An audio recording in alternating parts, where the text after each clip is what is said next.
Guys, welcome है आपका हमारे यूट्यूब चैनल पर। टेलीविजन की ताज़ा तरीन अपडेट लेकर हम आप सभी के सामने हाजिर हो चुके हैं।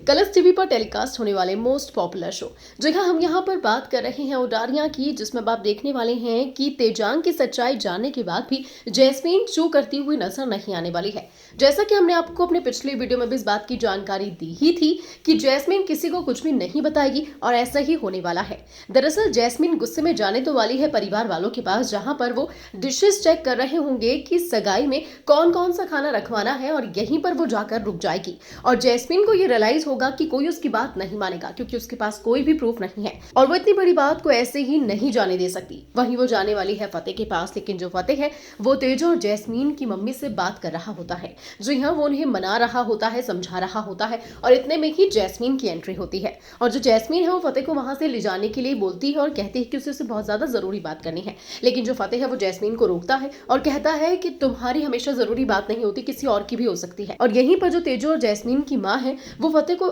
बहुत सारी बातें बताती है कि कैसे तेजो ने ही रखी थी शर्त तुम्हारे पापा के सामने कि वो सगाई तभी करेगी जब हम सब बड़े मिलकर तुम्हें देंगे आशीर्वाद तुम्हारी शादी पर। और यहीं फतेह कुछ ऐसा बोलने वाला है जिसे सुनकर जैस्मीन के पैरों तले जमीन खिसक जाएगी। और जहां जैस्मीन फतेह को सच्चाई बताने आएगी वो कुछ भी नहीं बोलेगी। फतेह बोलेगा कि तेजो ये बेहद ही अच्छे से जानती थी कि अगर हमारी शादी में कोई भी शरीक नहीं होता, कोई हमें आशीर्वाद देने नहीं आता, तो मैं ये शादी ही नहीं कर पाता। और जैसे ही फतेह ये बोलेगा जैस्मीन के होश उड़ जाएंगे, उसके फेशियल एक्सप्रेशन एकदम से हवा हो जाएंगे और वो फतेह को देखने लगेगी। वेल यहीं पर वो हाथ जोड़कर तेजो और जैस्मीन की मम्मी से माफी भी मांगेगा कि हर कोई सिर्फ जैस्मीन को ही ब्लेम करता है, लेकिन गलती उसकी भी है, उसने भी तेजो को बहुत दुख दिया है। और यहीं पर जो जैस्मीन की माँ है वो बोलेगी कि तुम्हारी आंखों में तो फिर भी थोड़ी शर्म दिखाई देती है, लेकिन इसकी आंखों में तो बिल्कुल भी शर्म नहीं दिखाई देती। इसने मेरी फूल सी बच्ची का घर तोड़ दिया, उसका सब कुछ उजाड़ दिया।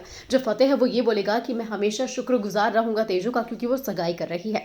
और यहीं पर जो जैस्मीन की माँ है वो ये बोलती हुई नजर आने वाली है कि ये बोझ तुम जिंदगी में कभी नहीं उतार पाओगे, क्योंकि तेजो ने जो तुम्हारे लिए सेक्रीफाइस किया है वो तुम कभी नहीं कर पाओगे। हालांकि जो फतेह है वो चुपचाप ये सारी बातें सुन रहा होगा, क्योंकि वाकई तेजो ने उसके लिए बहुत कुछ किया है। और यहीं आप देखने वाले हैं कि जो जैस्मीन है वो मन ही मन में अपने आप से बात करेगी तो ये बात है, इसलिए तेजो झूठी सगाई का नाटक कर रही है। और यहाँ पर जैसे ही जाएगी जैस्मीन तेजो की माँ, तो अब जो फतेह है वो जैस्मीन को रोककर ये पूछने वाला है कि उसे क्या जरूरी बात करनी थी। जैस्मीन अब उसे कुछ भी नहीं बताने वाली है। जैस्मीन बस ये कहने वाली है कि मैं चाहती हूँ कि हमारी शादी में सभी लोग शामिल हो, और मुझे बहुत अच्छा लगा कि तुमने मम्मी से बात की, क्योंकि सभी लोग मुझे गलत समझ रहे थे। मन ही मन में जैस्मीन कहते हुए नजर आएगी कि चाहे झूठी सगाई हो सच्ची सगाई हो, उसे कोई फर्क नहीं पड़ता, उसे सिर्फ अपनी शादी से फर्क पड़ता है। और अगर एन मौके पर फतेह ने कुछ मना कर दिया तो उसकी शादी फिर लटक जाएगी। इस वजह से अब जो जैस्मीन है वो कोई सच्चाई किसी को भी बताने वाली नहीं है। देखना ये होगा कि ये सच्चाई अब किस जरिए सामने आती है, कि सचमुच शादी हो जाएगी, सगाई हो जाएगी और इस झूठी सगाई का भांडा नहीं फूटेगा और वाकई जो फतेह और जैस्मीन है वो हमेशा हमेशा के लिए एक हो जाएंगे, या फिर शो में आएगा कोई बहुत बड़ा ट्विस्ट। वेल आप लोगों को क्या कुछ लगता है कमेंट करके जरूर बताइएगा।